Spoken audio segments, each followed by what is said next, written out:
Today we're going to be showing you how to make your own chicken feeder, and we are so excited about this project. I'm Danielle from the Slaughterhouse Farm, and welcome to our channel. Yes, today Chris and I are actually going to be rebuilding a chicken feeder that we saw on YouTube. So I'm going to share that link up here of the original one.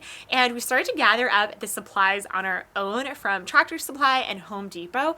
But the basic supplies are so easy, and we're really excited to build this with you guys today, show you what we're using, and then test it out and let you know how it's working with our chickens. To kick things off, let's talk about the supplies that you're going to need for this project.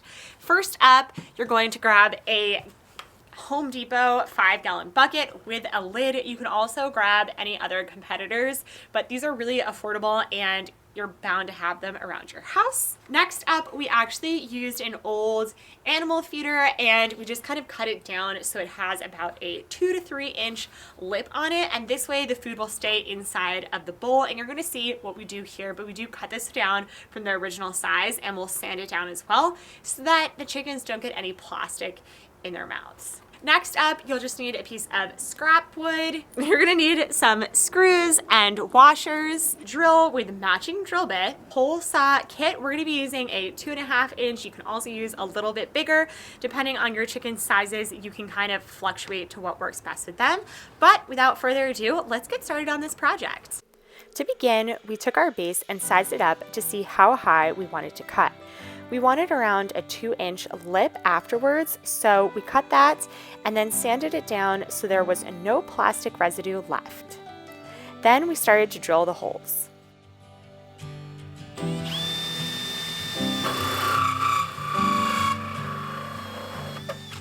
For the 5-gallon bucket, we chose to do 4 holes, which works out perfectly.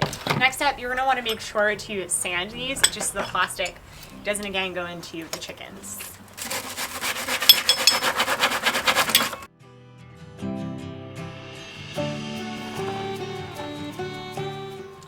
Okay, so the next step is going to be placing the bucket down, and we're going to be drilling in a piece of wood onto here, and this is just going to make sure that the bucket and the dish are stuck together and they are one unit. So you can see it's screwed in there, and we just put it onto here so that you can do this on your own, and then come in, put the bottom lid on here, make sure that it's centered as best as you can. Then you will start to drill in your screws and washers so that everything is snug in place, and you're done. We're gonna go test this out in the barn. You guys are stinky. Alright guys, so this is what we were using. And they keep knocking this off the mat. Yeah, just like a mat and a food thing. It was working a little better than just the food thing, but we are hyped about this because now we don't have to fill it up as often. It's working. Just need a little more food. You can see that it's coming out of all the holes. I'm going to knock it over. It's a lot heavier, so it can't be knocked over. And these guys are hyped even though they don't know it. And next up, we're going to be working on a new watering system, so we're also really excited about that. If you do have this water, we've been hanging it up to make it so it gets less wet, but it is the most annoying thing to fill. So we're going to be following up with another video on automating the water system.